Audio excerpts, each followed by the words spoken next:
Salut tout le monde, on se retrouve encore sur SNA Podcast, toujours accompagné Ibrahima Traoré. Salut Ebou. Salut. Ça va? Bien. Aujourd'hui, tu as mis les...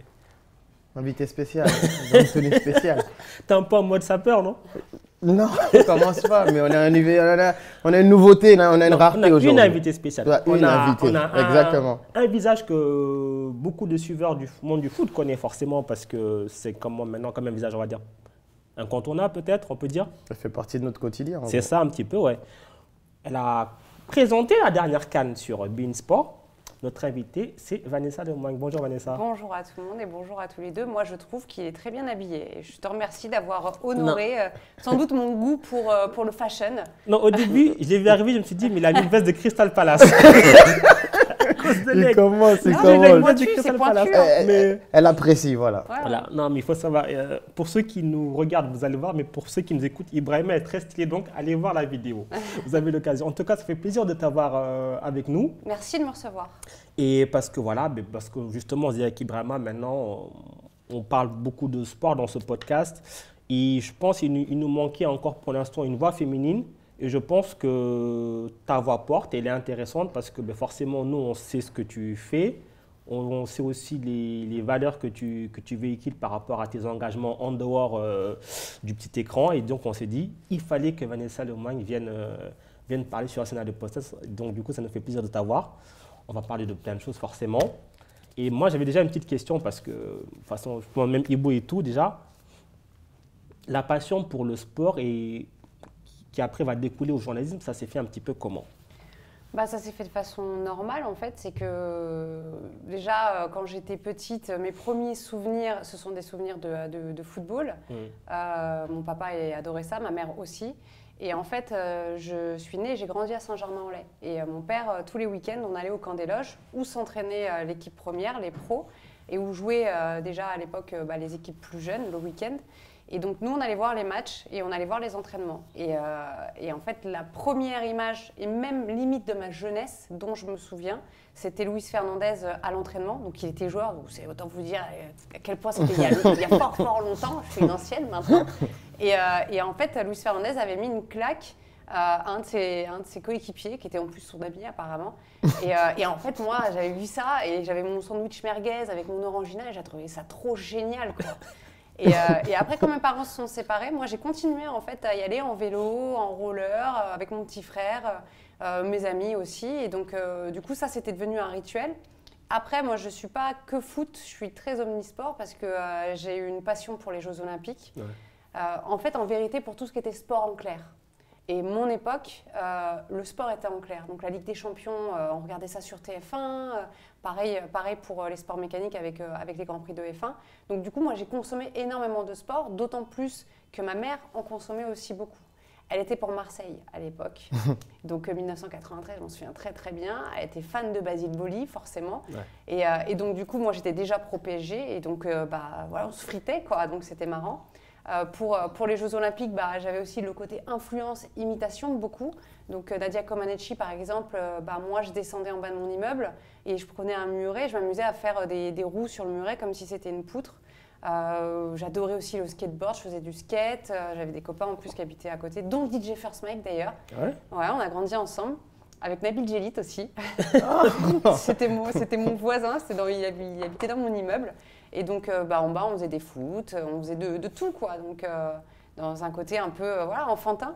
Et c'est quelque chose qui m'a toujours suivi. Steffi Graf, pareil, c'était mon modèle à un moment donné. Et donc, je rentrais, il y avait un terrain de tennis pas trop loin. Et donc, je rentrais avec mon petit frère, on passait en dessous les grillages et on allait jouer au tennis tous les deux.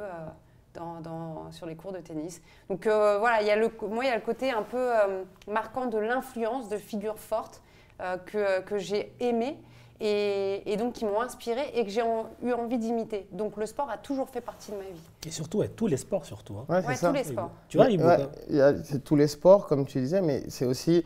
Il n'y a pas eu d'envie de se professionnaliser dans le sport, de devenir une sportive de haut niveau? Alors, quand j'étais petite, du coup, ma mère qui était déjà très féministe et qui a fait de la boxe française quand elle était plus jeune, elle voulait que je fasse du football, parce que j'aimais bien ça aussi. Donc on avait été au centre, au coin des loges, pour m'inscrire. Et donc j'ai fait un entraînement, je crois que je devais avoir 6 ans et demi, 7 ans. J'ai fait un entraînement et en fait, ma mère raconte que j'ai eu un tacle, on m'a fait un tacle et que du coup, elle a eu peur et que j'ai pleuré et tout, alors que je pense que c'était un croche-pied. Ouais. Voilà, que c'était, voilà, ou alors je me suis embobinée avec mes pieds et tout. Et d'ailleurs, j'ai encore la cicatrice sur mon genou de cet échec, clairement. Et donc régulièrement, ça me le rappelle, parce que c'était des petits... vous savez, c'est les terrains synthétiques avec des petits graillons oui, les boules dedans. noires. Ouais, et en fait, c'était rentré dans mon genou. Et donc, bon, voilà. Donc, ma carrière professionnelle en tant que footballeuse s'est arrêtée à ce moment-là. Pour le reste, on va dire que j'ai fait énormément de danse aussi, de la danse hip-hop. Et la danse hip-hop, c'est un milieu très mixte. Ouais. Où finalement, il n'y a pas de questionnement sur la place de la femme. C'est-à-dire qu'une femme a autant de place pour danser qu'un homme. Donc il y a vraiment là-dessus, en fait, c'est une analyse que je fais aujourd'hui, mais ça m'a aidée à me sentir à l'aise dans tous les milieux. Donc j'ai failli être danseuse. C'est-à-dire qu'à un moment donné, c'était soit je devenais danseuse, soit je faisais une école de journalisme. Une école de danse ou une école de journalisme. Et j'ai choisi l'école de journalisme parce que ma mère m'a dit qu'il fallait que je fasse un vrai métier. Même et que danseur, c'est pas un métier. Ça, c'est les parents, ça. Non, mais elle pense encore que ce que je fais n'est pas un vrai métier. Ah ouais? Mais pendant longtemps, jusqu'à ce qu'elle comprenne et qu'il y ait des voisines qui commencent à lui parler de moi en disant « Ouais, mon fils, il m'a parlé de ta fille et tout ». Elle me disait « Bon… quand tu auras décidé et tout, ce serait bien que tu ailles travailler à l'hôpital. Parce qu'elle m'a toujours dit qu'il faut être fonctionnaire, en fait. Ça, la sécurité. Ouais, ça, c'est beaucoup de parents. Ça, ils pensent que voilà, il faut être fonctionnaire, avocat ou médecin. Ça, c'est des vrais boulots. Mais tu sais, journalistes, des fois, ils ne comprennent pas. Moi, des fois, ma mère, elle me dit « Ouais, j'ai une amie, elle t'a vu à la télé. J'ai pas trop compris. » Je dis « C'est mon boulot, maman. » En fait. Mais si, ils ne comprennent pas. En fait, c'est chaud. Hein. Ouais, parce que pour eux, la télé, c'est un divertissement, en fait. Et le divertissement, c'est pas un… Voilà, exact. C'est aussi le côté instabilité. Et ça, la raison là-dessus. C'est qu'aujourd'hui, tu es quelqu'un, demain, tu n'es plus personne. Et tout le monde t'oublie. Et en fait, c'est quoi ton vrai métier? Et elle, pour elle, parler à la télévision n'est pas un vrai métier parce qu'elle ne sait pas tout ce qu'il y a derrière, en fait. Donc, et puis, c'est la peur. Voilà. Quand tu es un parent, tu as envie que ton enfant il soit bien, qu'il n'ait pas de problème. Voilà. Donc, il y avait la mutuelle. Elle me parlait beaucoup de ma mutuelle. Et devenir fonctionnaire à l'hôpital. Voilà. Mais du coup, alors le journalisme, c'est arrivé à quel moment? Du coup, depuis que je suis toute petite aussi. D'accord. Parce qu'il y avait le sport, toujours avec ce côté inspiration, et il y avait en même temps le journalisme. Moi, je suis quelqu'un, je m'en rends compte finalement, de très influençable. Dans le sens où, moi, ma mère, elle travaillait beaucoup, elle travaillait à l'hôpital, du coup, on aura compris. Et en fait, ma nounou, moi, c'était la télévision. Donc assez jeune, finalement, je me suis gardée toute seule et je gardais mon petit frère aussi, qui a 5 ans de moins que moi. Donc tous mes mercredis, j'ai passé devant la télévision, devant le Club Dorothée. Après, c'était les émissions qu'on voyait à la télévision de Chavannes et compagnie. Je pense que j'ai tout regardé à la télévision. Les séries, les émissions de télé. Je faisais mes devoirs devant la télévision. Et évidemment, il y avait la messe du 20h. Et donc, et c'est très bizarre, c'est une réflexion que je me suis faite il n'y a pas longtemps. Mais le modèle que j'avais, moi, c'était PPDA. Ouais. Et je voulais devenir comme PPDA. Donc, je voulais être journaliste et présenter un journal télévisé. Et avec mon petit frère, par exemple, moi, je préparais mon journal et mon petit frère prenait un rouleau de papier toilette et il faisait semblant de me filmer. Et lui, pendant très longtemps, il a voulu devenir caméraman. Donc, il y avait ce truc-là où je mettais tout en scène. Après, plus tard, je suis devenue présidente du club journal dans mon collège. J'ai créé un journal. Et en fait, il n'y a pas longtemps, je réfléchissais à ça, sur la symbolique de PPDA et ce qu'il représentait pour moi à l'époque. Donc déjà, il ressemblait beaucoup à mon père, donc mes parents s'étaient séparés, et on rentre dans une discussion un peu psy. C'est-à-dire que… Non, t'écoute, à la base c'est un podcast sportif, mais on va faire payer la séance. Non, mais c'est intéressant ce que tu dis en plus. Oui, mais parce que je pense qu'en plus ça peut éclairer certaines personnes sur l'importance de l'influence. Ouais. Et donc du coup, moi j'avais ce truc-là pour ce monsieur-là. Et j'ai même plus envie de dire ce monsieur-là parce qu'en fait, je me rends compte aujourd'hui que j'ai idéalisé une personnalité que je voyais à l'antenne et qui aujourd'hui se révèle être un monstre en fait. On sait tous, on connaît tous maintenant ce qu'il a fait durant des décennies parce que c'est le cas, multi-récidiviste avec je pense des vies qu'il a gâchées. Et en fait, si je fais un parallèle, je me rends compte que finalement, j'ai idéalisé aussi beaucoup ce métier. Et qu'il en est une très bonne symbolique. C'est-à-dire que tout ce que je pensais être quelque chose de beau et de très altruiste, un journaliste, il donne les informations, il permet à tout le monde de les connaître, il révèle ce qui se passe de pas bien dans le monde. Voilà, il y a quelque chose d'un peu... Il y a un côté sauveur là-dedans aussi et justice un petit peu. Et en fait, je me rends compte que cette figure-là, elle est à l'image de ce métier-là. Et que toute ma carrière a été faite de difficultés, de trucs très très bien, de facilité aussi, mais de difficultés et d'évolution aussi des mœurs et voilà, c'est aujourd'hui, sincèrement, parfois même, je me dis, moi j'ai envie de faire autre chose. Parce que, ah ouais, carrément, ouais. Ah ouais, c'est difficile. C'est difficile. Après, quand tu choisis un métier que tu as 7 ans, ça reste le même à 10, ça reste le même à 20, ça devient une quête. Ouais. C'est un rêve. Et un rêve, ce qui va avec, c'est que dans la réalité, quand il se retranscrit, c'est pas ça la réalité. Un rêve, c'est quelque chose que tu idéalises. Donc parfois, en fait, je me suis rendu compte que j'avais fait des choses que j'avais rêvées et je me dis, ah, mais en fait, ça, je l'ai fait. Ouais. Mais ça ressemble pas à ce que j'imaginais. Et aujourd'hui, là où j'en suis, c'est vraiment ce que j'avais rêvé. Donc je peux dire, waouh, je suis en train de vivre mon rêve, réellement. Mais il est un peu décevant. Donc, par mes engagements, tu vois, je me suis rendu compte que accomplir son rêve, souvent, c'était quelque chose d'assez vain. Qu'appartient avec, tu vois, l'étymologie de vain, c'est la vanité, en fait. Ouais. Donc, finalement, tu te contentes toi-même.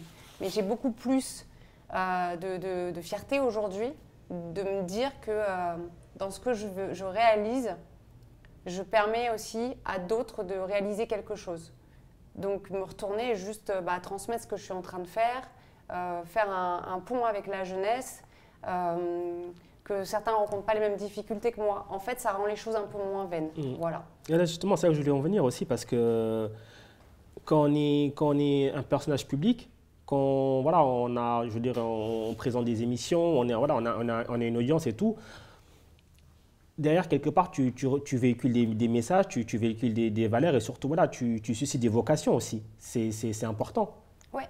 Après, il faut juste que je dise que vraiment, j'ai jamais eu conscience de ça. Et je trouve que c'est une énorme responsabilité, au final. Et je l'ai compris plus par le retour des petits jeunes, tu vois, par exemple, qui m'ont dit « Ouais, j'ai grandi avec toi. » Alors déjà, ça m'a mis une grosse claque. C'est-à-dire, t'as grandi avec moi, t'as quel âge? Imagine ce qu'a vécu Dorothée qu'on lui disait ça. Eh ben, il y a des jeunes qui me disent ça. La dernière fois, il y en a un sur les réseaux sociaux, il m'a dit « Ouais, t'es la Dorothée du sport. » Et alors, ça m'a fait super plaisir parce que moi, je regardais Dorothée. Et finalement, dans ce que j'ai pu faire, tu vois, dans l'Expresso et compagnie, tu retrouves du Dorothée un peu. Donc, ça m'a influencée. Et c'était une telle figure pour moi, limite, c'était une tata, en fait, Dorothée, que du coup, ça me fait plaisir. En même temps, je me dis, bon, ça veut dire que je suis vieille, quoi. Ça veut dire vraiment que je suis vieille. Mais en toile de fond, ce que ça dit vraiment, c'est qu'il y a une responsabilité. Il y a une responsabilité, effectivement, de se tourner et de véhiculer des bonnes valeurs, d'être irréprochable, ce qui est compliqué d'être irréprochable, parce que toi-même, tu ne sais pas… Surtout à notre époque. Et puis tu apprends tout le temps, en fait. Tu vois, des fois, je suis face à des situations et j'ai pas les codes forcément, tu vois, par rapport à d'où je viens aussi. Et des fois, je me dis, ah ouais, alors attends, qu'est-ce qui est moral, qu'est-ce qui est juste? Même dans mes prises de position sur les réseaux sociaux, c'est difficile. Tu vois, tu réfléchis et chaque mot a un poids. Et donc, du coup, ça, c'est une grosse responsabilité. Après, je me dis, si je peux aider une seule personne, tu vois, un petit garçon, une petite fille, et que ça change quelque chose dans sa vie, franchement, ça serait ma plus grande réussite, ça c'est certain. Et donc voilà, ma difficulté aujourd'hui, elle est que, en vrai, j'ai demandé une lumière sur moi, parce que j'avais besoin, je pense, de par ma vie, mon enfance, de reconnaissance, qu'on me dise que ce que je fais, c'est bien. Mais parfois, c'est un peu difficile, parce que tu portes plein de combats, et vraiment, je porte des combats, il y a des trucs qui m'animent. Pour le coup, qui m'anime vraiment. Mais parfois, des combats entrent en conflit avec d'autres combats. Et donc, il y a plein de moments où je me suis dit, je vais niquer ma vie, je vais niquer ma carrière, mais j'en ai rien à faire. Et puis après, je réfléchis et j'ai ma mère au téléphone et qui me dit, ouais, bon, Bon, ça serait bien que tu te calmes. Tu vois, Ibrahima, c'est dur, un journaliste. Les gens, ils croient que c'est facile. Mais moi, je n'ai pas dit que c'était facile, justement. C'est pour ça que je dis, Après, moi, je pense que c'est très, très dur. Ouais, mais après, en fait, pour parodier un certain footballeur très célèbre, le métier, il a changé aussi. Et le monde, il a changé. Et journaliste, maintenant, en fait, tu n'es plus juste le petit journaliste, entre guillemets, qui fait son petit truc, après, c'est fini, son émission, et c'est terminé. Non, maintenant, en fait, tu as une audience, tu représentes un visage, tu représentes des fois une façon de faire, des valeurs et autre chose, et on t'attend sur d'autres terrains, en fait. C'est ça qui est des fois compliqué. Après, il y en a qui ne l'ont pas demandé. Il y en a qui peuvent très bien le gérer. Mais il y en a, ils ne l'ont pas demandé. Il y en a, ils voudraient juste dire, écoute, moi, voilà, je fais une émission, je fais mon émission, et puis ça s'arrête là. Mais en fait, maintenant, il faut plus. On demande aux gens de faire plus. Pas forcément, parce qu'après, c'est une responsabilité. En vrai, tu l'as dit, le monde, il a changé. Le monde, il est en train de changer. Et comment tu participes, en fait, à ce qui change? Et pourquoi?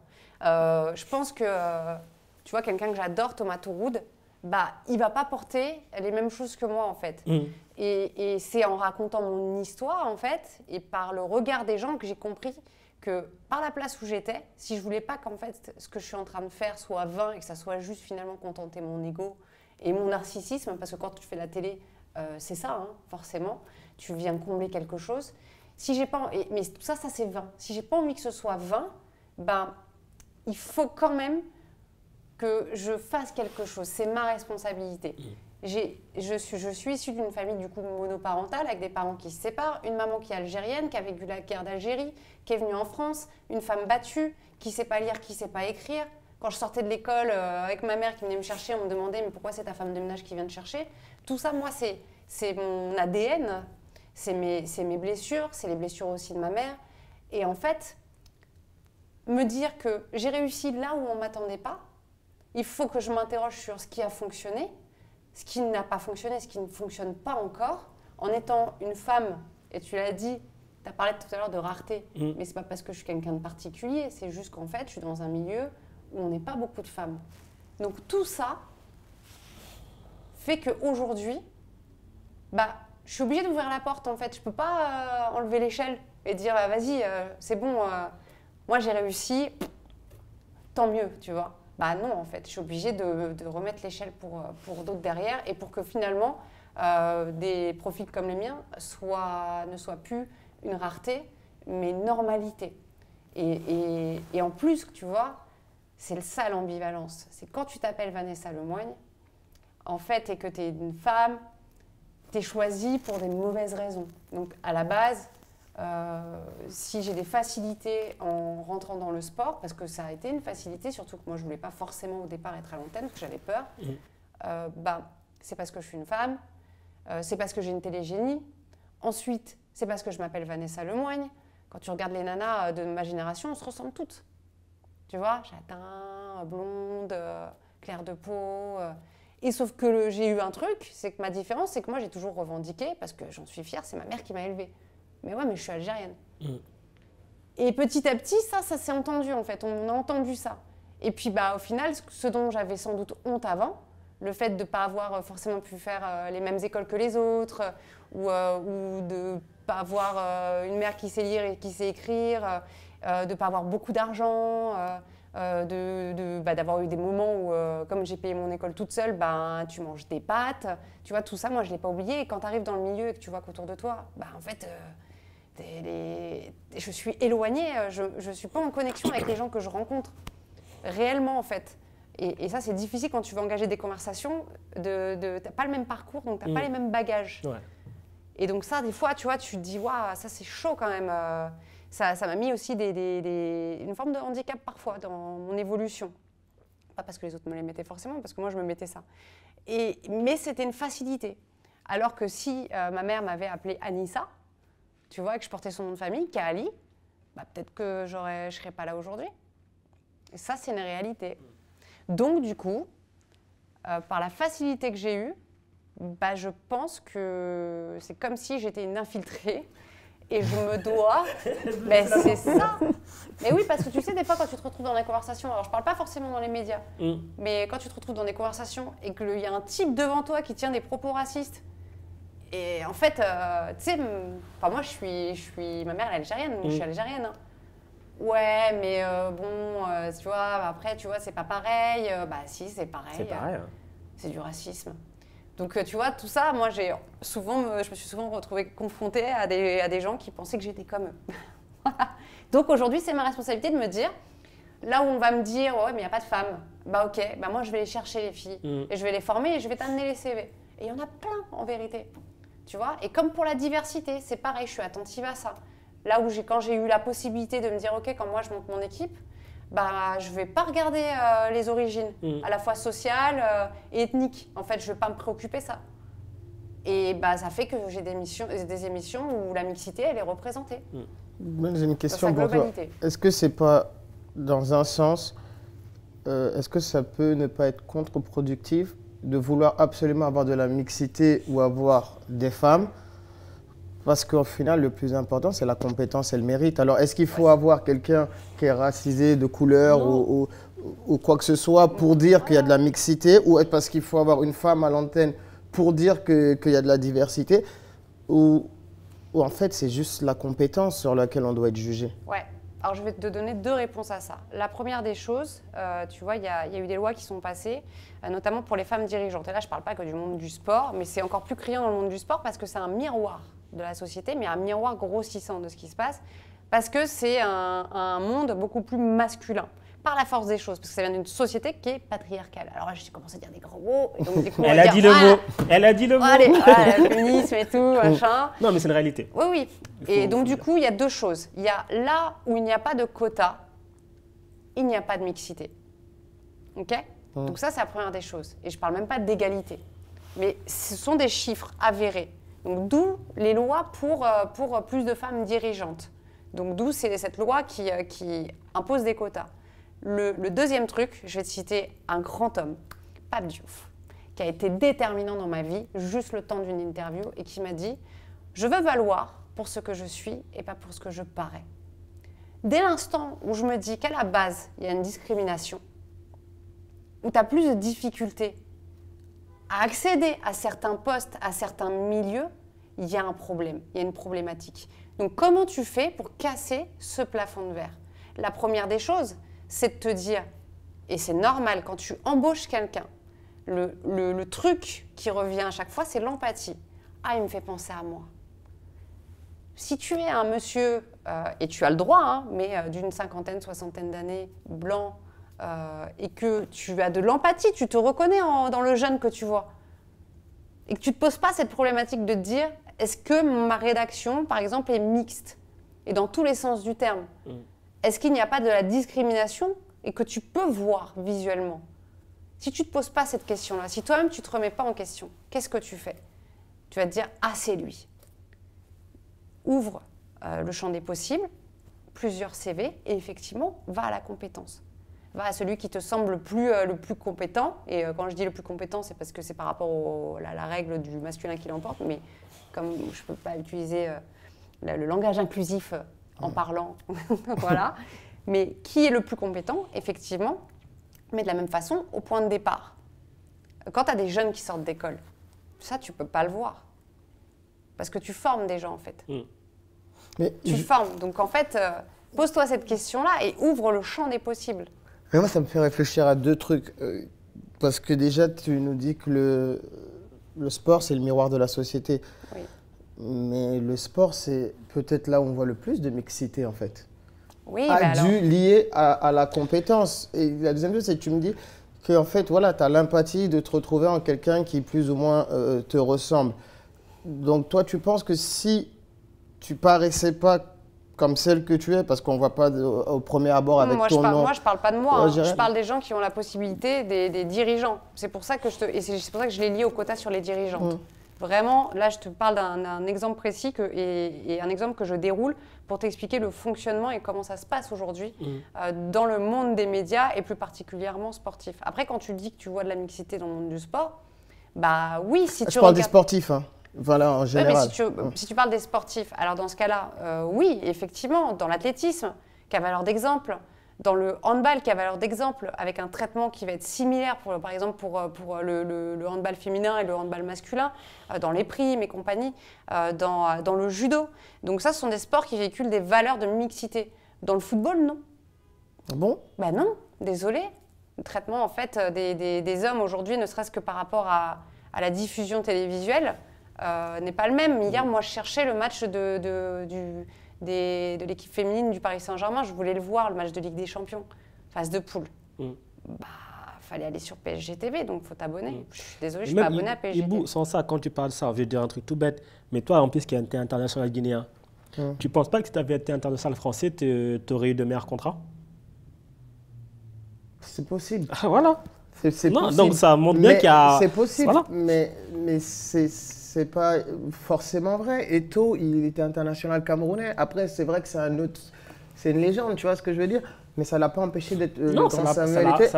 Et surtout en le proclamant partout haut et fort qu'il est fier d'être africain et camerounais. Moi, c'est dans ce sens. Après, Eto'o, c'est un monstre parmi... Voilà. Oui, mais on peut en citer d'autres, des grands joueurs africains qu'on décide. Un exemple. Alors moi, je ne parlais pas spécifiquement de ça. Je ne parlais pas exactement du rayonnement d'un joueur en fonction de sa sélection. J'étais sur autre chose. Mais par contre, pour Eto'o, vous avez un pionnier, en fait. Eto'o est un pionnier dans toutes ses prises de parole, dans sa façon de fonctionner. C'est quelqu'un qui fait avancer les choses, qui fait énormément pour le football africain, pour le coup. Ah, mais clairement. C'est une référence, mais il a valeur d'exemple, mais ça ne veut pas dire qu'il y a plein d'exemples comme lui. Ah non, c'est clair. Non, mais c'est clair. Mais après, peut-être revenons un petit peu sur justement la représentativité des femmes justement dans les médias, parce que, bon, toi tu en parles, moi je le vis, et même Ibou aussi, peut-être tu le vis dans ton rôle de consultant. J'ai pas envie de dire c'est quoi le problème, parce que pour moi c'est pas un problème, mais qu'est-ce qui fait que c'est plus compliqué pour les femmes d'être... Souvent, voilà, on a vu par exemple il y en a beaucoup qui sont moqués, il y en a qui sont même, on voit aussi sur les réseaux sociaux, dès qu'il y en a une qui donne un avis, on a quelqu'un qui met son réveil, c'est pas grave. C'est moi. C'est toi, en plus. Bon, voilà. Ça se trouve, c'est ta maman qui t'appelle. Tu vois, elle aime bien faire ça. Ouais. Non, mais justement, qu'est-ce qui va faire que, voilà, pourquoi tout de suite, dès que justement une femme va commencer à, on va dire, à se faire une certaine notoriété, à devenir légitime, ou alors va essayer de donner des avis tout de suite, elle va être rabaissée, ramenée à sa condition de femme. On le voit ça très souvent. Je pense que même toi, peut-être tu l'as vécu. Je vais te dire un truc tout bête. En 2019, il y avait Maël Bouabdella qui présentait donc, la CAN sur beIN. 2 ans après, c'était toi. Je suis sûr que tu t'es pris des réflexions. Non. Non? Non. Pas pour la CAN. Pas pour la CAN? Alors, donc c'est un long processus en fait. Déjà, parce que pour le coup, moi ça fait plus de 20 ans que je fais ça. Ça fait 21 ans que je suis journaliste et que je suis journaliste dans le sport, avec des bifurcations des fois. J'ai bossé pour Koé et tout, au tout début, pour manger. Et en fait, il y a la légitimité. La légitimité, elle pose un problème souvent de toi-même, d'un complexe que tu vois, que tu vas alimenter et qui est lié à l'environnement aussi et à la façon que les gens ont de t'appréhender. Donc, un stéréotype qu'on va mettre sur toi. Au départ, on la prend parce que c'est une femme, elle est jolie, voilà, mais bon, elle n'y connaît pas grand-chose. Mais c'est pas grave. Moi, j'ai connu ça au début. Et après, tu acquiers de la crédibilité par le nombre des années, le nombre de fois où on va te voir à l'antenne et aussi par les moments où tu vas avoir la possibilité de t'exprimer réellement en fait et de sortir du rôle dans lequel on te cantonne. Au départ, moi, dans mon métier, je présentais des journaux télévisés et je rentrais dans un moule. Mais parce que j'étais en train de forger ma personnalité et que pour exister dans ce monde-là, il faut rentrer dans le moule en fait. Donc voilà, tu vois, si vous retrouvez un jour les vidéos de mes premiers JT, c'est terrible. Oh mon Dieu, je suis tombée dessus la dernière fois, je me suis dit, waouh, il y a eu du travail de fait.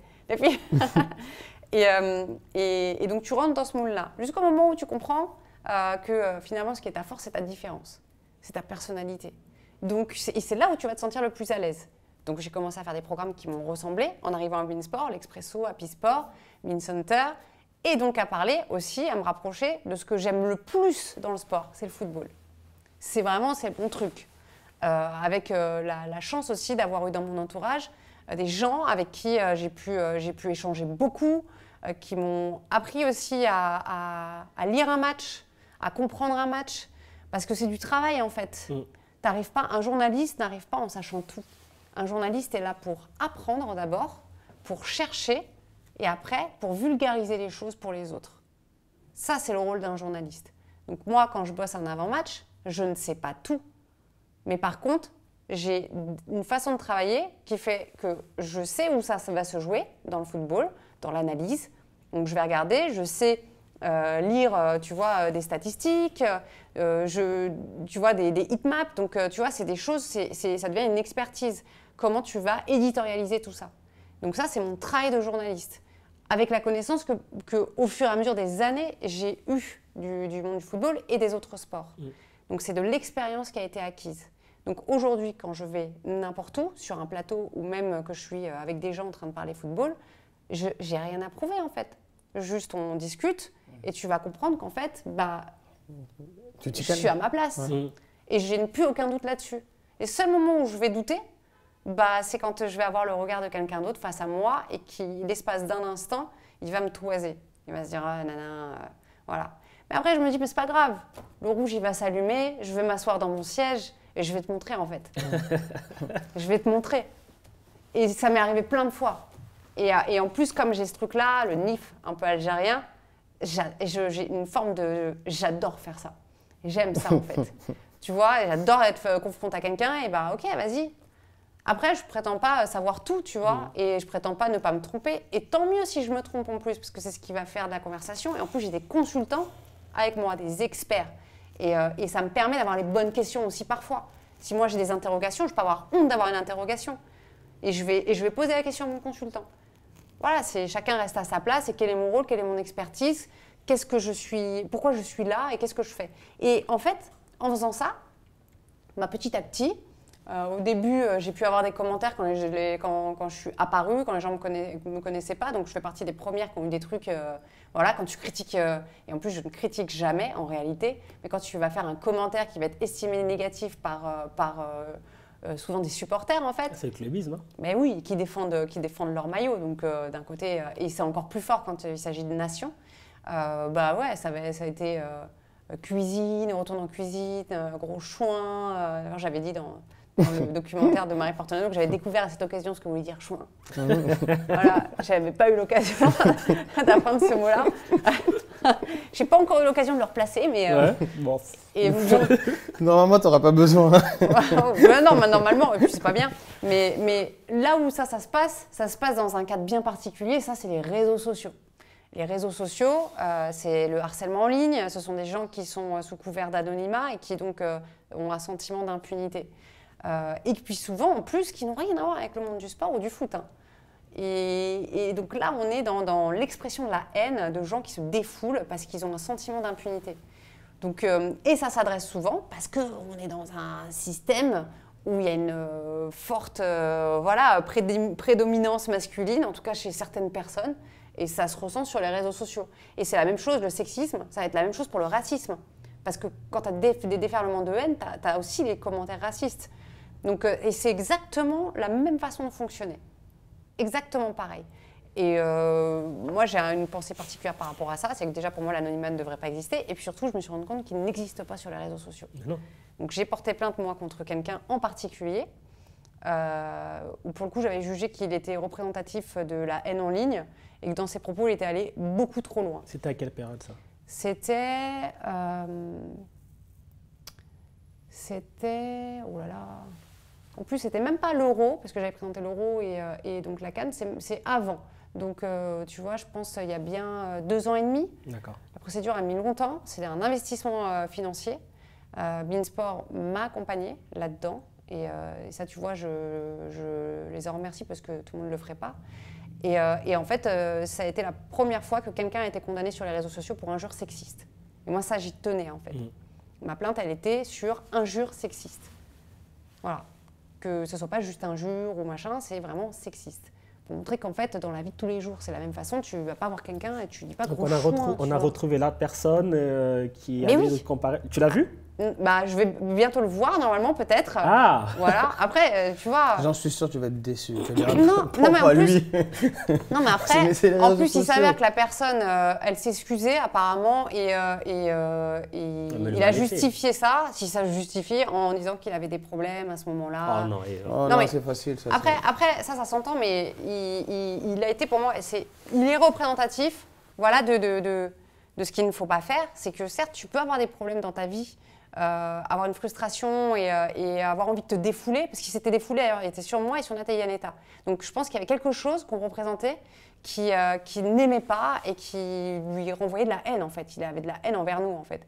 Et il s'excusait et tout, et je me dis, bah, c'est bien, tu t'excuses, gars, mais en fait, moi, ça change rien, en fait, à ma démarche. Je pense que le but du jeu, c'est même pas de gagner de l'argent, en fait. Je veux même pas d'argent, en vrai.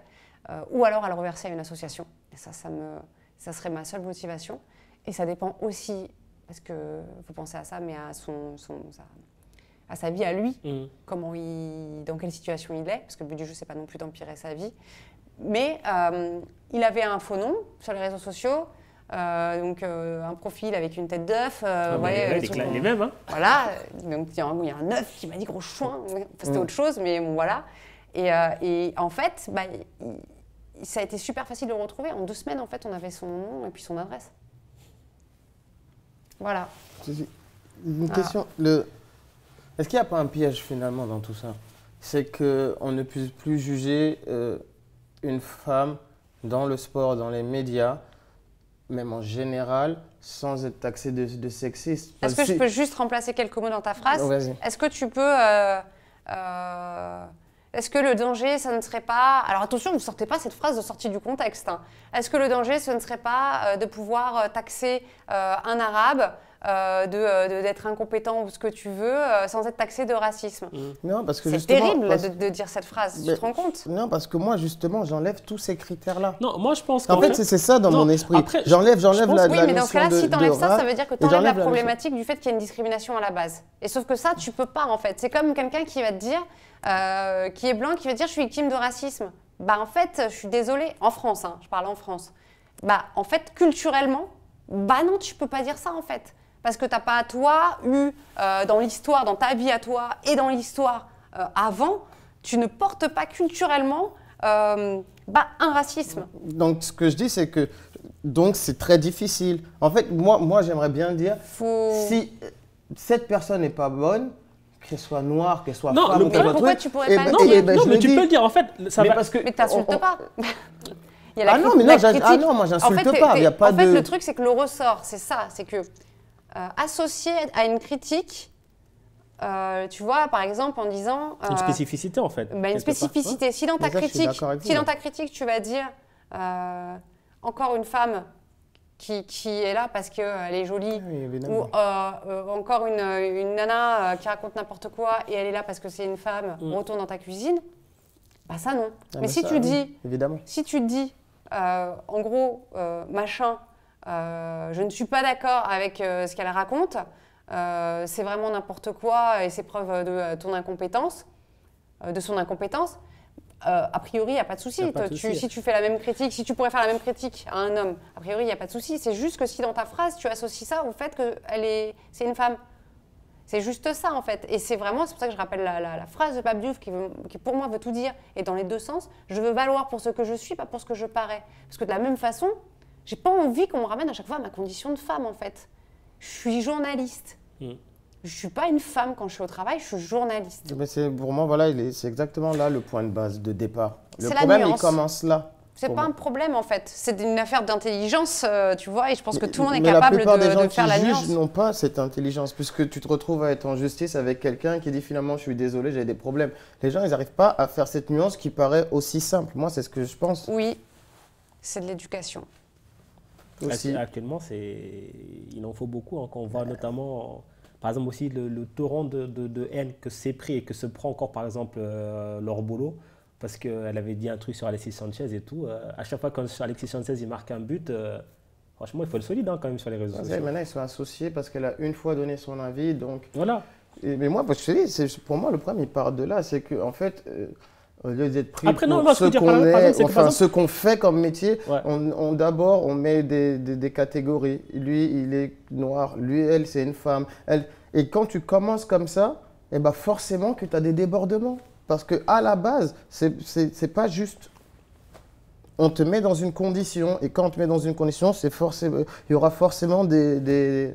Après, si les gens ils sont pas justement malins mais pour... le fait est qu'il y a une discrimination à la base. Et je ne parle pas que des femmes. C'est un fait. Aujourd'hui, je trouve ça problématique de regarder la télévision et de ne pas voir des gens qui te ressemblent. Voilà. Moi, quand j'allume la télévision, j'ai besoin, dans les séries, j'ai besoin de pouvoir m'identifier aussi, en fait. Et je suis désolée, et je ne pointe personne du doigt, en fait, aucun, et pas forcément même dans le sport, c'est la télévision en général, les films, je trouve ça problématique de façon générale d'avoir un homme blanc systématiquement et beaucoup plus vers la cinquantaine. Voilà, je trouve que c'est du cinéma étrange français actuellement, parce que c'est pas le public qui regarde. Voilà. Même je parle du cinéma, mais la répartition des rôles chaque fois, c'est toujours les mêmes. Oui, j'ai longtemps été la numéro 2. Et quand tu deviens la numéro 1, c'est là où ça devient problématique. Pour certains, pas pour tous, parce qu'il ne faut pas généraliser, attention.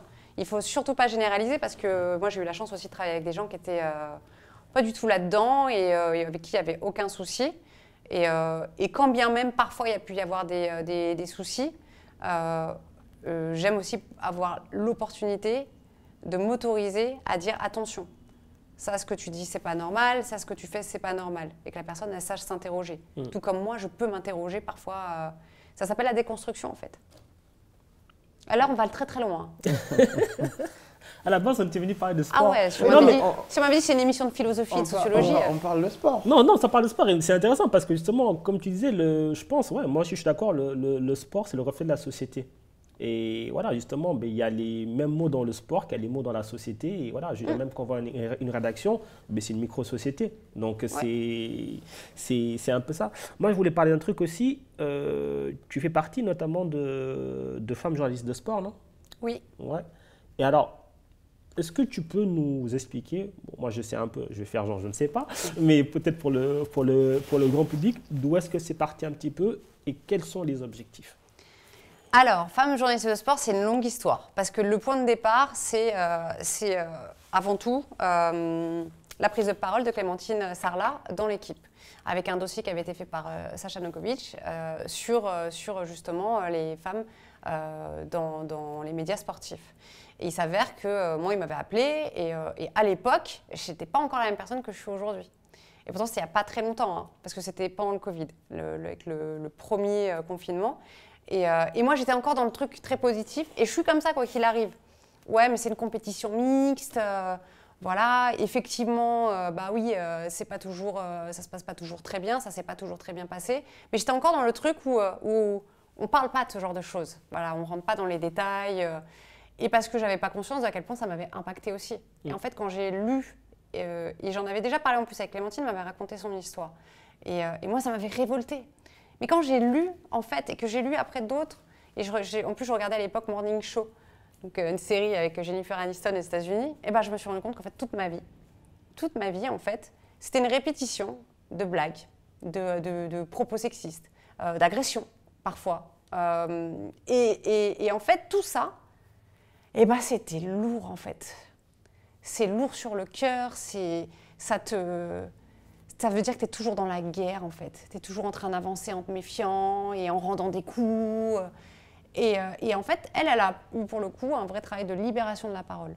Marie Portolano, derrière, après son témoignage, se dit « Je vais contacter celle avec qui j'ai commencé. » Moi, je bossais avec Marie, à l'époque, on était chez Orange Sport. Et donc, voir chacune notre perception des choses. Moi, j'ai une façon d'appréhender les choses qui est toujours avec l'humour. Parce que ça a été ma principale arme de défense, en fait, assez tôt. Comme j'ai bossé chez Koé, et que ce n'était pas l'endroit, on va dire, le plus poli du monde, pour être soft, et que les vannes de cul, sexistes, il y en avait de dingue. Et effectivement, il faut toujours dire que quand tu dis ça, ce n'était pas la même époque. Mais quand bien même, il y a eu des fois des trucs qui m'ont... Waouh. Et donc, du coup, je me suis formée comme ça, à l'humour. Et ma mère aussi est comme ça beaucoup. Donc, du coup, moi, quand j'ai un truc, quand on va me dire quelque chose, hop, tac, je réponds tac au tac, mais beaucoup à l'humour. J'ai esquivé souvent des dragues très lourdes à l'humour. Et donc, dans son documentaire, moi, j'interviens avec des punchlines. Au final, quand je regarde le documentaire et que je me vois sourire de choses qui, en vérité, m'ont marqué, et le dire et avoir cette réalité, et je sais qu'en plus, ce que je suis en train de dire va blesser la personne, en fait, avec qui j'ai travaillé, mais qui a eu ce comportement-là sans doute s'en rendre compte, j'ai à la fois de la peine pour moi, parce qu'en fait, je sais que ce que je suis en train de raconter avec le sourire, en fait, ça me pèse et ça me fait mal au cœur et que des fois, j'en ai pleuré, en fait. Et ça, c'est la réalité. Et ça me fait mal aussi pour la personne que je suis en train d'incriminer, en fait. Parce que ce n'est pas représentatif de tout ce qu'est cette personne. Mais je ne peux pas nier le fait que, malheureusement, au moment où cette personne a fait ça ou a dit ça, et ben en fait, c'était trop et ça me faisait mal. Et qu'elle a participé, sans doute malgré elle, sans se rendre compte de ce qu'elle était en train de faire, parce qu'il y a un principe de déconstruction et puis de remise en question surtout. Elle n'a pas compris en fait à ce moment-là à quel point ça me faisait mal. Et surtout, c'est la répétition. Et ce qui est génial dans le documentaire de Marie, c'est que si tu isoles chaque truc, tu te dis « Oh, ça va, c'est pas grave, tu vois. » Des gens qui nous ont dit ça. De quoi tu te plains, c'est bon, c'est pas grave, on a toutes connu ça. Effectivement, le problème, c'est que toutes les femmes ont connu ça dans leur vie. Et ça ne concerne pas que le sport. Mais si tu les cumules, ça fait... Et si tu les cumules, et cette répétition-là montre ça, en fait. C'est qu'en fait, même des copines à moi qui parlaient, et ben, en fait, qui avaient vécu des trucs, bah, j'ai vécu la même chose. Et j'ai des gens, des nanas qui m'ont contacté sur les réseaux sociaux, qui vivaient ça aussi dans leur milieu à elles, et qui n'avaient rien à voir avec la télévision ou le sport. Et en fait, ça te fait un truc où tu te dis, mais en fait, c'est quoi ce monde, quoi? Qu'est-ce que c'est que ce monde? Et pourquoi, en fait, pourquoi on subit ça? Parce que tu es de femme. Moi, quand je viens au travail, j'ai pas envie.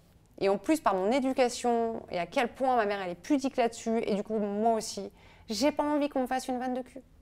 Voilà. Je suis désolée de le dire, mais c'est la vérité. Je viens au travail, en fait. Et en plus, ces gens-là, c'est pas vraiment mes amis, c'est mes amis, mais parce que c'est un milieu décontracté et qu'on s'entend bien et tout. Mais en vérité, même avec mes amis, je ferais pas des vannes comme ça et j'accepterais pas qu'on me fasse des vannes comme ça.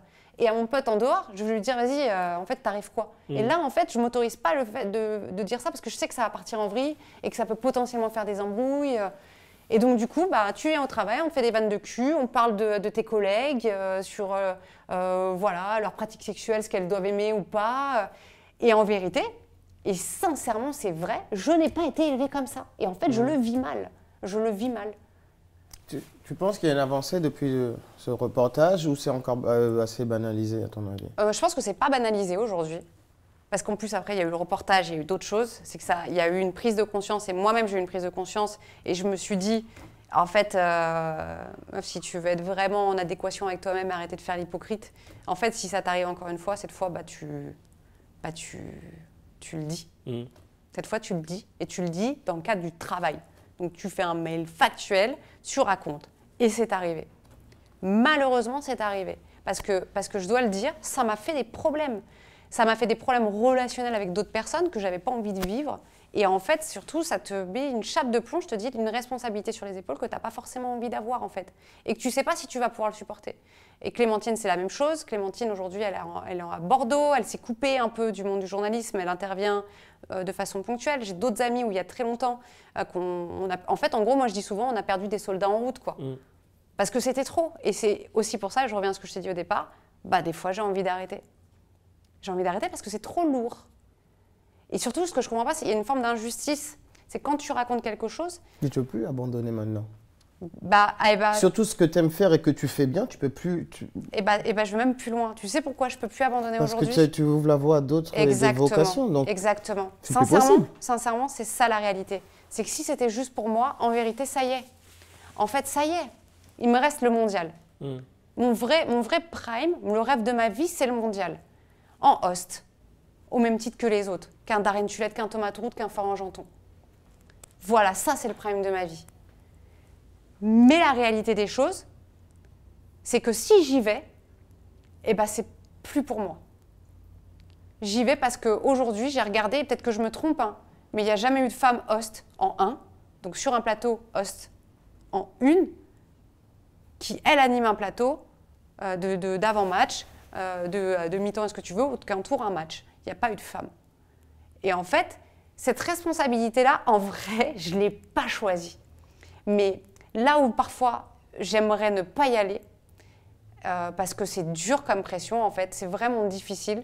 La pression des réseaux sociaux, où tu sais que tu n'as pas le droit à l'erreur, la pression aussi parce que faut être compétent, en fait. C'est une responsabilité d'animer ce genre de choses parce que c'est la passion des gens. Il y a sans doute des gens qui s'y connaissent mieux que moi, ça c'est certain. Et en fait, il faut qu'ils passent un bon moment, que ce soit nickel et tout ce que tu veux. Donc ça, c'est leur première des choses, satisfaire le téléspectateur. Ensuite, il y a la représentation. C'est donner juste à une petite fille qui va être devant sa télévision et elle va se dire « Ouais, je veux être comme elle ». Et bien ça, je sais qu'il y aura ça. Je sais qu'il y aura ça parce que j'ai déjà ça. J'ai déjà des petites jeunes que j'accompagne aujourd'hui qui sont avec moi et c'est au-delà de l'association des journalistes où là, effectivement, ça permet d'avoir le glossaire des femmes aujourd'hui qui sont dans le monde du sport. Quand ta patron te dit « Oui, mais je ne reçois pas de CV », va sur le site des journalistes de l'association. Tu as tout un truc avec tous les CV des filles qui chargent du boulot, les pigistes, les étudiantes et tout. Là, il y a tout. Donc, on a franchement, il y a 200 adhérentes. Il n'y a plus d'excuses, en fait. Là-dessus, non. Ouais. Après, tu l'as dit, il y a la compétence aussi. Donc voilà, ça ne doit pas être le critère principal. Mais mon combat principal, il est avec Golden Block, moi. Il est avec Golden Block. C'est quoi Golden Block ? C'est l'association de Ladjidou Kouré et de Mathieu Lahaye qui, à la base, en fait, ça fait 8 ans qu'ils font ça. Ils amènent le sport dans les quartiers. Donc, en gros, c'est éviter le décrochage scolaire, c'est fixer un objectif aussi, apprendre par les valeurs du sport, parce qu'on dit éducateur sportif, et ça donne tout son sens. Il y a l'éducation que tu reçois à la maison, mais il y a aussi l'éducation que tu peux recevoir par le sport. La discipline, la rigueur, les valeurs qui sont des valeurs universelles dans le sport. Et que tu ne vas pas forcément retrouver en fonction des familles. Chaque famille est différente. Et parfois, tu peux ne pas être d'accord avec tes parents sur tes valeurs, en fait. Et voilà, il y a une forme d'universalisme dans les valeurs du sport. Et donc, du coup, c'est tout ça. Donc, eux, ils amenaient le sport dans les quartiers. Et ça valorise aussi les quartiers, parce que les quartiers, ce n'est pas les 2% que tu vois à la télévision, où tu as des rodéos et des machins. Ce n'est pas que ça, en fait. Les quartiers, c'est des tatas qui sont là pour toi, qui te dépannent, qui vont garder tes enfants. Voilà, c'est tout un univers. Et c'est aussi des talents qui réussissent, des gens que tu n'attendais pas et qui aujourd'hui sont avocats, que tu retrouves partout, qui sont même policiers, qui travaillent en télévision, qui bossent dans la mode. Donc voilà, les quartiers, c'est ça. Et moi, avec eux, je marche dans leurs pas, réellement, parce que pour moi, c'est eux les moteurs. Je me suis greffée à eux avec l'Académie des jeunes journalistes, où en gros, c'est le même principe. Éviter le décrochage scolaire. Donc donner une raison, en fait, à ces jeunes de continuer à espérer, de rêver. Le même principe de transmission et d'influence, donc c'est avec des punchlines. C'est ce que je suis en train de faire là, en fait. Mais c'est aussi pour ça que je suis là, tu vois. C'est transmettre quelque chose, le droit de rêver, le droit de croire à ses chances. Et puis après, essayer de leur faire profiter de notre réseau aussi. Donc, tu vois, on avait mixé des journalistes et Golden Block. Ouais. On avait fait, et donc du coup, dans Golden Block, j'avais choisi que les filles qui étaient dans l'académie et qui étaient principalement intéressées aussi par le sport. Et on a emmené, en fait, donc il y avait 25 filles, on les a emmenées à Clairefontaine, grâce à Raphaël Raymond, l'attaché de presse de l'équipe de France, qui était à l'initiative de ça, qui nous avait dit comment on peut vous aider. Et donc on a dit, ça, ce serait cool. Et donc, t'imagines, même moi, en fait, il n'y a pas si longtemps, j'étais jamais allée à Clairefontaine. Ouais. Parce que c'est pas moi que t'envoie à Clairefontaine, tu vois. C'est toujours les mêmes personnes qui y vont et tout. Donc, c'est un accès qui est compliqué, Clairefontaine. Et t'imagines, t'emmènes des jeunes femmes comme ça. Donc, elles ont assisté aux conférences de presse, elles ont pu poser des questions. Ça, c'est un truc qui te marque à vie. Ça, c'est une petite graine que tu plantes, en fait. Et qui va faire qu'elles ont goûté à quelque chose, elles auront envie de poursuivre l'aventure et qu'un jour elles viennent avec l'étiquette d'un média. Donc voilà, Golden Block pour moi c'est vraiment pour le coup ce qui me tient vraiment à cœur et à tel point qu'on a envie de pousser encore plus le truc en vue des Jeux et que l'héritage dont on parle, l'héritage ce soit pour les quartiers et que ce soit les Jeux de la cité, tu vois. Et là, je dis pas les jeux des cités, c'est les jeux de la cité. La cité, ça veut dire beaucoup de choses. Il y a une étymologie grecque, tu vois, là-dedans.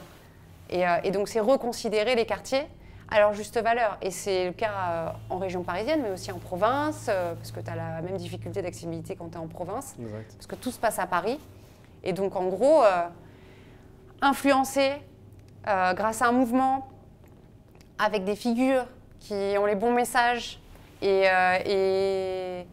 où les jeunes vont pouvoir se reconnaître. Tu vois, Cyril Gane, moi, je l'adore, Cyril Gane. Parce que ce qu'il transmet, c'est beau, tu vois, et il sait le faire parce qu'il sait parler en plus. Et en plus, il est irréprochable. Donc ça, c'est cool. C'est vrai. La Coupe du Monde, c'est un rêve décevant? Ça va être un rêve décevant? Pourquoi tu dis que ça va être un rêve décevant? Non, je te demande. Non, c'est pas un rêve décevant. Parce que tu m'as dit que c'est ce que tu as toujours voulu faire. Oui. Mais là, t'appréhendes. Bah, évidemment, j'appréhende parce qu'il m'est arrivé d'avoir effectivement des choses que j'ai rêvées. En fait, je fonctionne comme les sportifs. Moi, j'avais mon rêve. Comment je fais pour arriver jusqu'à mon rêve? Je passe des étapes. Tac. Et à chaque fois, je valide les étapes. Et des fois, en fait, je me suis dit, ah, mais en fait, cette étape, je l'ai validée. Mais je ne m'étais pas rendu compte. Sans te rendre compte. Mais oui, mais parce qu'en fait, ça ne ressemblait pas à comment je l'avais imaginé. Et tac, t'avances comme ça. Moi, ça a mis quand même longtemps, 21 ans.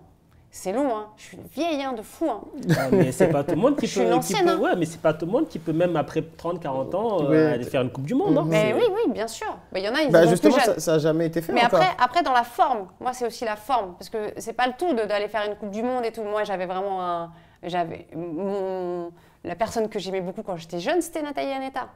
Moi, je voulais être la host, tu vois.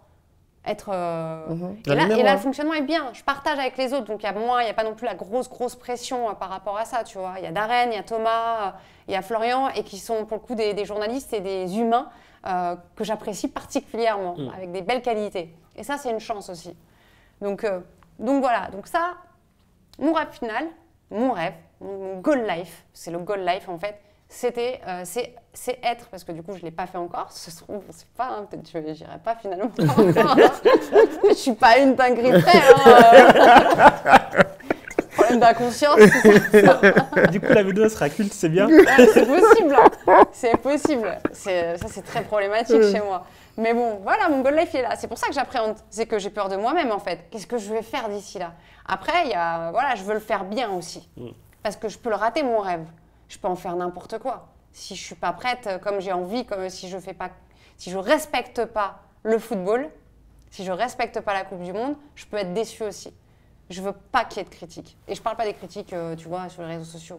Mais je veux que, mes boss, mes collègues, les gens qui aiment le foot, n'aient pas à se dire, c'est pourri ce qu'elle fait. Je vois ce que tu veux dire. Ça me rappelle quand je te parlais de la critique, quand je te disais, la critique, à partir du moment où elle est constructive, ok, mais tu vois, en fait, quand tu vas revoir ton boulot, tu vas te dire, ah, peut-être ça, j'aurais pu mieux le faire. Oui, et puis de toute façon, tu peux toujours mieux faire. Tu peux toujours mieux faire, tu te dis, ah, ça, mais peut-être, sûr.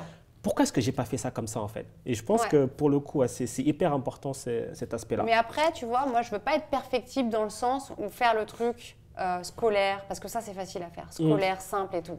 Moi, je veux que les gens, et que tu sois un expert du foot, un enfant, tu vois, une personne qui suit que les Coupes du Monde, que quand ils vont suivre mon avant-match, ils aient toutes les clés pour suivre le match.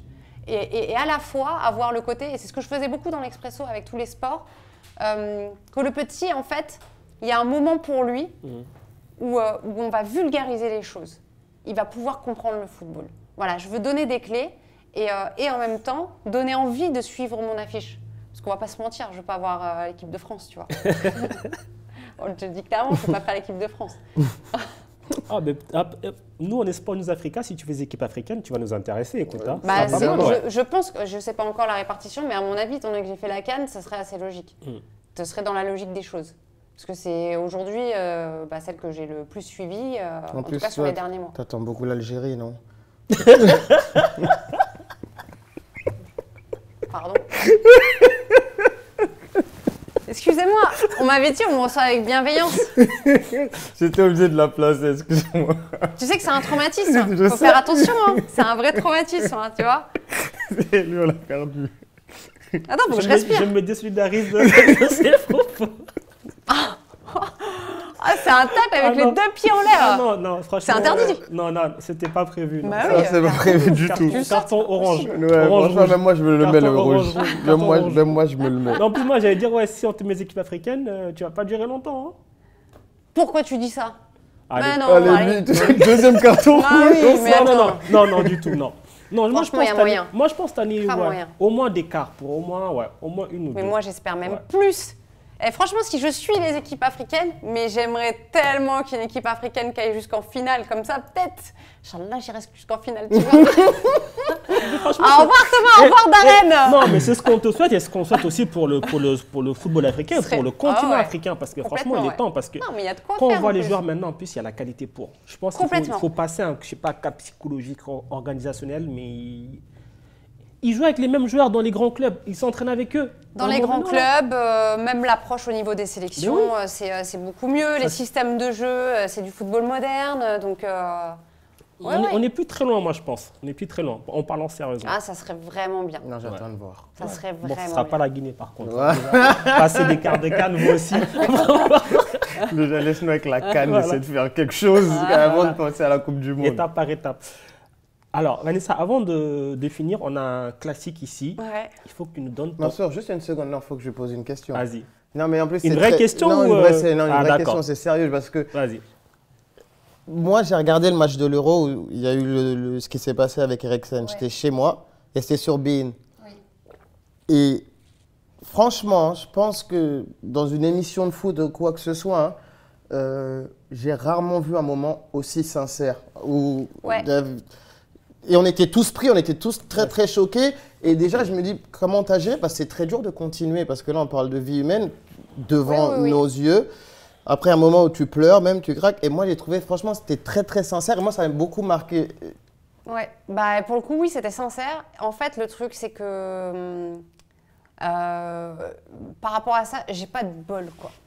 J'ai pas de bol par rapport à ça. C'est qu'en fait, moi, j'avais déjà eu l'expérience d'un truc un peu similaire. C'était Dropped, avec un ami à moi qui était dans l'hélicoptère, qui était Alexis Vastine. Et en fait, moi, c'est un traumatisme pour moi, ça. C'est un réel traumatisme parce que je faisais la matinale. Et en fait, c'est son attaché de presse, Alexis, qui m'a appelé, qui m'a réveillée, donc, du coup, à 1h du matin. Je me réveillais normalement à 2h. Et en fait, quand ton téléphone, il sonne à 1h, moi, je laisse toujours, surtout quand le matin, parce que si jamais je me loupais, au moins, ça me réveillait. Et les gens ne m'appelaient pas la nuit, ils savaient que j'avais une courte nuit. Et en fait, quand ton téléphone il sonne à 1h du matin, que tu vois un nom, tu te dis, il s'est passé quelque chose. Je te jure que quand on t'annonce un truc comme ça, moi je suis tombée dans un trou noir. Je ne peux pas vous expliquer ce qui s'est passé, mais c'était un trou noir. Et derrière, en fait, j'ai appelé les gens qui travaillaient avec moi, ils m'ont dit de venir et d'aller à l'antenne. Aujourd'hui, je ne sais pas si j'aurais dû le faire ou pas, ou j'en sais rien. Ce que je sais, c'est que j'ai aucun souvenir de l'antenne de 6h du matin jusqu'à 10h. Le moment où on a raccroché. J'ai aucun souvenir. Je sais juste la douleur que j'ai pu ressentir en faisant ça à l'antenne. Parce que tu ressasses, tu es à nu avec ce que tu ressens, tu ne peux pas contrôler. Et déjà à la base, je suis hypersensible, je ne sais pas contrôler ça. Donc j'ai un truc qui se met là et j'ai du mal à me retenir en fait. Même tu vas me montrer un film, je chiale, tu vas me raconter un truc qui t'est arrivé, je peux pleurer avec toi. Et donc je sais pas si t'imagines, quand tu as un ami à toi en plus le truc que ça te fait, c'est un traumatisme. Quand t'arrives Dropped, je repense directement à ça. Tout de suite, je pense à ça. Et je vois la sidération de tout le monde. On était en fait, nous on a une mezzanine. Il y avait mon chef qui était là, j'étais avec mes chefs d'aide, les consultants. Il y avait Florian qui était en train de se préparer lui aussi pour prendre la suite. Et en fait, c'était je me souviens plus qui était à l'antenne, qui commentait. Ça arrive et en fait, il y a une sidération de tout le monde. Je vois mon chef en fait qui bloque devant la télévision, comme s'il était devenu un téléspectateur. Il bloque, mais sauf qu'en fait, il y a 2 personnes qui sont en train de commenter et qui en fait, qui à un moment donné, vont se retrouver seuls. Qu'est-ce que tu fais quand tu es tout seul face à cette situation? Et moi, je ne sais pas s'ils peuvent gérer ou pas. Mais moi, je me rappelle ce que moi j'ai vécu, du coup, j'ai l'impression que je suis en train de revivre et je me dis, faut aller les aider. Donc du coup, j'avais mon chef d'ed qui avait vécu le Dropt avec moi. C'était le même chef d'édition. Il a la même réaction que moi. On rouvre la régie, on retourne en plateau. On retourne en plateau. Et là, en fait, j'arrive en plateau et je me dis, je ne vais pas le faire toute seule. C'est hors de question, en fait. Appelez-moi Christophe Josse. Christophe Josse, c'est 30 ans d'expérience télévisuelle. Mais lui, il était très marqué. Hein. Bien sûr, mais parce que c'est quelqu'un de très sensible, Christophe. Mais Christophe, c'est un grand professionnel. Et moi, je sais que sur lui, je peux m'appuyer. Florian Janton, évidemment, parce que si moi je craque, en fait, qui peut être host? Qui peut prendre la main? Lui, il peut. Et puis les consultants qui étaient là. Et en fait, j'ai pas été toute seule. On a été en équipe. C'est Beansport qui allait à l'antenne. C'est donc une équipe qui a pris l'antenne et qui, en fait, s'est relayée. Parce que je sais pas si tu as ressenti ça, mais il y a des fois, en fait, où moi, je pouvais il y avait plus. des blancs, il y avait des... Ouais. Et puis surtout, il y a eu une bonne prise de décision de Paris, donc de chez nous, parce qu'en fait, le flux, on l'avait. On avait toutes les images. Il y a des endroits dans le monde qui ont vu, en fait, le massage cardiaque. Et moi, j'avais cette image-là. Notre réalisateur a eu la conscience de se dire, je bascule de plan. Dès que ça a commencé, ça a basculé. Il a basculé de plan, automatiquement, en fait. Parce qu'il avait cette pudeur-là et il a senti qu'il ne fallait pas, en fait, montrer ces images-là. Il a eu raison. Parce que du coup, nous, on s'est mis à décrire ce qui se passait. Mais au moins, tu n'as pas l'image qui va te traumatiser. Mais moi, ça m'a traumatisé, moi. Moi, l'image que j'ai vue, je l'ai encore en tête. Je l'ai encore en tête, cette image-là. Donc, j'avais les réseaux sociaux aussi avec moi. Donc, j'étais sur des sites danois et tout, avec le truc de trad, là. Heureusement, ils mettent traduire des tweets et tout. Et hop, et je faisais comme ça, et je faisais comme ça. Dès que pendant quelqu'un qui parlait, hop, je regardais. Et en fait, c'est la BBC qui, les premiers, mettent je crois que c'est le papa, qui en fait, ils ont eu, et puis qui fait une déclaration, et en fait, comme quoi, il va bien. Quand je lis ça, en fait, là, c'est le moment où tout retombe. Donc, en fait, c'est là où je pleure, en fait. Parce que, mais là, je ne pleure pas parce que je suis triste ou machin, parce que je suis contente. Le gars est en vie, quoi. C'est formidable, c'est la vie, tu vois. Je me suis dit, l'espoir, quoi. Tu vois, c'est formidable. Et finalement, ce qui était quelque chose d'horrible se transforme en quelque chose de fantastique, c'est que la vie, elle a repris son droit. Et puis, il y a autre chose, c'est que durant tout ce moment-là, je savais que mon fils était devant la télé. Moi, il y avait mon fils qui était devant la télévision. Il était avec son papa, il regardait, en fait, parce que c'était, je crois, c'était mon deuxième match. C'était l'Euro. Donc, c'est la première fois que je faisais une compétition internationale en host. Et c'était mon deuxième match. Vous imaginez ou pas? Comment c'est un truc comme ça? Donc, mon fils, il regardait la télévision. Et en fait, moi, quand je parlais, quand j'expliquais les choses, c'était les mots d'une maman à son petit garçon. Donc, en fait, je parlais aussi à mon fils. Pour pas... en me disant quand même, j'espère qu'il va changer la chaîne, tu vois. Mais du coup, j'expliquais. J'expliquais comme si j'étais en train d'expliquer à mon fils ce qui était en train de se passer. Parce que le choix des mots est aussi important, quoi. Et donc, du coup, c'est pour ça que tu as cette sensation que c'était sincère. C'est que pour le coup, c'est vrai. On ne t'apprend pas à faire un truc comme ça. Non. Tu n'apprends pas. En école de journalisme, il n'y a pas ça. Hein. Non. Et tu as une responsabilité à ce moment-là d'informer. Parce que comme on a certaines affiches en exclusivité, et c'était le cas pour celle-ci. Donc, du coup, même pour les journalistes et compagnie, en fait, on était les seuls à disposer des images. À voir les images, à voir ce qui se passait, à pouvoir raconter. En fait, on était les seuls. Donc, du coup, là, c'était un vrai travail de journaliste où info, factuel. Dès qu'il y en avait un qui peut-être interprétait, on disait oui, mais attention, ça, c'est une interprétation. Donc, même nous-mêmes. Donc, en sortant de là, sincèrement, je ne sais pas si c'est bien ou mal ce qu'on a fait. Tu vois, je ne sais pas du tout. Voilà, la seule pensée de me dire, c'est j'espère qu'on a fait ça bien et qu'on a respecté à la fois Eriksen et qu'on a respecté aussi le téléspectateur, quoi. Voilà. Le réalisateur, franchement, il a évité le côté voyeuriste. C'était parce que automatiquement, en plus, c'est allé d'un coup, le premier massage, bim, il a zappé. La même chose et c'était vraiment bien joué. David Sellers. On le félicite. Ouais. On va quand même finir sur une note positive. La vie a repris son droit pour Eriksen. On a un classique ici avant de se quitter, justement. C'est il faut que tu nous donnes ton 11. Ouais. Alors, ton 11, pas forcément le meilleur 11 du monde, mais en tout cas un 11 pour toi qui te marque, qui est une thématique. Tu es peut-être tes joueurs préférés. Avec une thématique, oui, moi, je vais faire avec mes coups de cœur, quoi. Dans les buts, je mets Mike Maignan.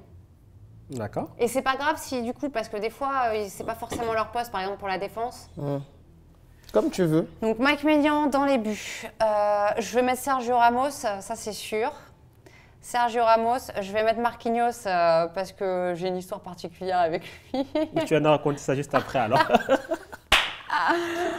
Mais à chaque fois, c'est moi qui me remets dedans. Ouais. Je vais mettre Jonathan Klaus aussi parce que j'apprécie le bonhomme. Voilà. Mais attends, là, c'est tes coups de cœur du moment. Ah oui, oui. Ok. Oui, oui. Là, je te mets en ce moment, voilà, Ok. ceux que j'aime bien. J'hésite. Cas Hernandez. Ok. Fabian Ruiz.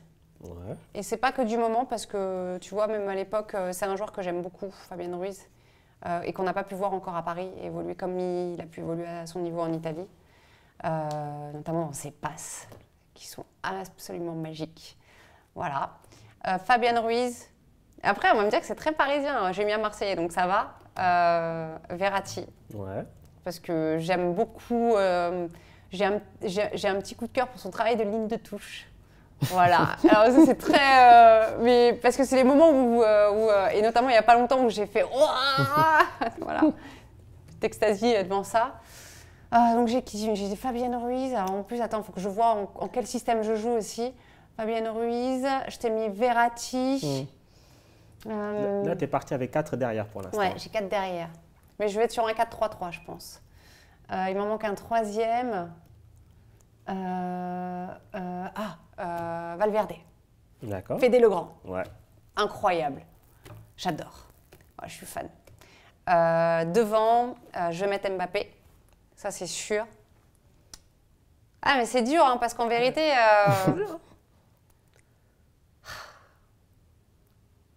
c'est difficile. Il t'en manque 2. Il t'en manque 2. Je suis obligée de mettre Riyad Mahrez.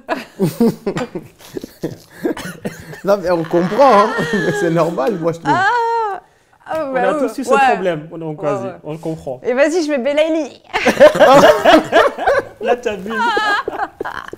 4-3-3. Moi, je te jure que je comprends. Quand tu fais des bonnes prépas et qu'il est lancé... Mahrez, Belaïli, et ça peut être pas mal. Bah franchement... Mais moi, je comprends. En plus, tu vois, c'est pas les mêmes profils. Donc du coup, ils vont pas se marcher dessus. Sincèrement, ce sera à essayer. Et en plus, au final, tu as une attaque des Z. Voilà, parce qu'on ne dit pas assez que Mbappé est aussi algérien. C'est vrai. 4-3-3, ok, mais parfait. Alors, juste avant de finir quand même, pourquoi Marquinhos? Il y a un truc. Bah oui, Marquinhos m'a fait percer sur les réseaux sociaux, avec la RES. Mais partout dans le monde, hein, parce que du coup, c'est allé aussi jusqu'en Algérie. Voilà. En fait, je fais une interview avec Marquinhos, qui à l'époque n'était pas forcément le mec le plus bankable que tout le monde voulait. Et moi, quand je fais une interview, j'aime bien, et même sans la faire, en fait, quand il y a un profil qui commence à m'intéresser, sportivement, j'aime bien m'intéresser à l'histoire. Moi, j'aime bien les parcours. Et en fait, son histoire est plutôt intéressante. Je trouve qu'il y a une grande maturité chez lui, footballistique, et aussi une maturité de discours qui est liée à son parcours. Et donc, du coup, son histoire m'intéressait, j'avais envie de l'entendre. Et je m'étais dit, je pense que lui peut être le futur capitaine du Paris Saint-Germain. Il s'avère que je pense que lui briguait ce capitanat, en fait, et que donc il avait besoin de communiquer. Donc, quand je l'ai demandé, je l'ai eu facilement. Donc, et en plus, on pouvait parler de son association, donc il était content. Parce qu'il bosse aussi avec Flamand, j'aime bien cet asso. Et donc, du coup, donc on fait l'interview. Alors, l'interview, en plus, j'ai eu du temps, hein, 35 minutes avec lui, en tête-à-tête, et ce qui est très rare, hein, surtout pour un joueur du Paris Saint-Germain. Donc, on a pu parler de tout. Et comme toi, à la fin, j'aime bien faire des trucs un peu décalés. Mais je me suis rendu compte que quand tu fais ça avec des footballeurs, bah là, en fait, comme il y a des gens qui ne te connaissent pas, qui apparaissent et qui vont bah forcément, tu t'exposes à te faire tacler, très clairement. Parce que, ouais, c'est qui cette meuf avec ses questions de merde. Parce que quand tu isoles sur les réseaux sociaux, et donc Beansport, il isole les séquences, donc tu avais une partie sur son enfance, une partie sur le PSG, son rôle au sein de la défense, son envie de devenir capitaine, la Ligue des Champions. Donc tu avais tout ça. Et en plus, on parlait de la remontada. Donc, c'était la remontada dont on avait parlé ou c'était, je ne sais plus à quelle époque c'était. Ouais, il y en a eu quelques-unes. Hein. Oui, non, mais justement, c'est pour ça que c'est important parce que... non, je crois que c'était juste avant la remontada. Mais il y avait déjà eu un truc. D'accord. Je crois que c'était avec Manchester, face à Manchester avec une élimination, la saison d'avant. Il me semble que c'était ça. Le 3-5-2 là ? Il me semble, ouais, que c'était ça. Et donc, du coup, bon, bref, en tout cas, je vais expliquer pourquoi je dis ça à ce moment-là. Et donc, du coup, il y avait la partie qui était l'interview vérité. Donc, un truc beaucoup plus, avec des questions plus machin, parce que tu as l'occasion d'avoir un joueur comme ça, tu as envie de le faire rigoler, tu as envie de le voir rigoler et tout. Pour le rendre aussi plus accessible. Et en fait, moi, je pars sur le côté champion mon frère, tu vois. Et est-ce que ils t'ont appris d'autres choses et tout, dans le vestiaire, des mots et tout, donc il sort ces mots. Et moi, je lui dis, si tu rentres dans le vestiaire, est-ce que tu peux dire, c'est la res. Et donc, et tu vois en plus à sa tête, parce que moi, en regardant la vidéo, et même il n'y a pas longtemps, c'est que tu vois à sa tête qu'il se méfie, et qui sait que la connerie va arriver, et qui sait que potentiellement, ça peut faire quelque chose. Donc, il se met un peu en retrait, tu vois. Et il fait, ah ouais, comme ça, il me parle comme ça. Tu vois, les dents serrées et tout. Et tu sens que lui, il est en contrôle. Alors que moi, pas du tout. Et moi, je suis, ouais, la res et machin. Il me dit, oui, ça veut dire quoi la res? Et en fait, moi, je sais ce que c'est que la res. Je l'ai vécu, la res.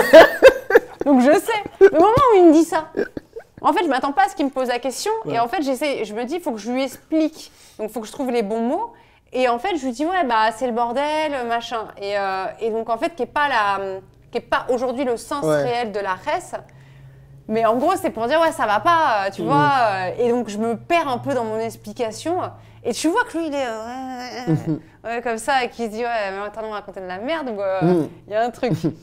Et en fait, bah, derrière, quand le truc est isolé, et en plus, comme c'est monté, tu as des petits silences et tout, en plus, c'est gênant, tu vois. C'est pas moi qui l'ai monté, sinon je pense que j'aurais coupé les petits silences. Tu sais, quand tu poses une question et qu'il y a un silence un peu gênant, bah, là, il y avait des silences. Donc, quand tu vois le truc buzz de fou, c'est appris par Malaise TV. Et donc, tous ceux qui sont arabophones, évidemment, bah, elle dit n'importe quoi et tout. Donc, en plus, ça touche une certaine partie du monde qui vont tout de suite se dire, c'est quoi cette pauvre meuf? C'est une blanche qui s'appelle Vanessa et qui va essayer de faire un cours sur cette traduction. La res, qu'est-ce que ça veut dire? Alors, effectivement, je ne parle pas l'arabe. Et du moins, à chaque fois que j'essaye, visiblement, ça fonctionne mal. Même ma mère s'est moquée de moi. Même ma mère m'a appelée, parce que c'est mon frère qui a dû lui montrer. Elle a dit, allô, ça va? Ça va la res? C'est la seule fois dans ma vie j'ai fait raccrocher. Et après, je suis partie me mettre en boule dans mon lit. Même ma mère, vous imaginez le délire? Et bah, en vrai, ça m'a fait trop marrer, ça m'a fait rire. Ça m'a fait rire. Et ce qui est drôle, c'est que donc, juste après, et je crois que c'est ce moment-là, et je crois qu'il y a la remontada, et donc du coup, je tweete, et je mets là, Marquinhos arrive dans le vestiaire et dit « C'est la res, les gars !» Et là, j'ai reçu la meilleure remontada. Là, j'avais retourné le truc. Voilà, l'opinion publique. Mais bon, c'est marrant. Voilà. Et bien ça, c'est moi en fait. C'est que je suis une loseuse par excellence et que j'assume mes loses. Et que généralement, et c'est pour ça que j'appréhende aussi le mondial, c'est qu'à tout moment, je suis capable de faire une dinguerie, un truc. Tu vois, moi, je suis la meuf qui est allée sur un scooter avec Cyril Després dans une émission. Cyril Després, champion moto, tout ça. Et donc être sur un scooter, faire une séquence, un happening et me péter la gueule en scooter avec des talons de 12 cm sans casque à la télévision. Avec des ralentis, les gens ils faisaient des ralentis, il y a eu des mèmes et tout sur les réseaux à l'époque. Pourtant c'était les prémices de Twitter. Hein. Donc voilà, ça c'est ma vie. Donc en fait, j'ai pas honte d'avoir honte. Donc tant pis. Mais en tout cas, ce qu'on peut te souhaiter, c'est un bon mondial. Merci. Ça se passe bien, qu'il n'y ait pas de mauvaises surprises, notamment sportives. Ou extra-sportive. Extra-sportive aussi, c'est vrai. Parce que c'est aussi l'actualité. C'est vrai, c'est vrai. Voilà, je suis un peu ce smiley-là, tu vois. Que tu n'es pas un Aïsna 2022 tu parles de l'équipe de France? Non, pas de la sensation, mais quand on voit ce qui se passe actuellement, c'est une possibilité. Bah, moi, je pense que c'est déjà, c'est fois 100 000, Naïsna. Ça n'a aucune mesure, parce qu'avant, c'était du sportif. Voilà, mais là, c'est encore autre chose. Là, on est sur autre chose. Là, c'est très grave. En tout cas, voilà, là, c'est très grave. Un bon mondial. Merci beaucoup. Ça se passe bien, que tu le réalises, ce rêve-là, que tu le coches et que tu te coches en disant « c'était bien ». Et sans être vain. Exactement. Voilà, qui est un héritage aussi derrière. Voilà. Merci beaucoup. J'espère que vous m'enverrez de la force. Oui. Sachez que d'abord, on va beaucoup Google là aujourd'hui pour les vidéos. Après, on va envoyer beaucoup de force. Moi, j'ai du temps à perdre. T'inquiète même pas pour ça. Merci beaucoup, Vanessa. Si je peux participer à vous faire rire, c'est avec plaisir aussi. C'est parfait. En tout cas, ça a été un grand plaisir de t'avoir parmi nous. J'espère aussi que ceux qui vont nous écouter, nous regarder auront pris plaisir. Et puis nous, on se donne rendez-vous. Ils sont pas endormis. Non. Franchement, je pense pas. On se retrouve très bientôt. Allez, ciao.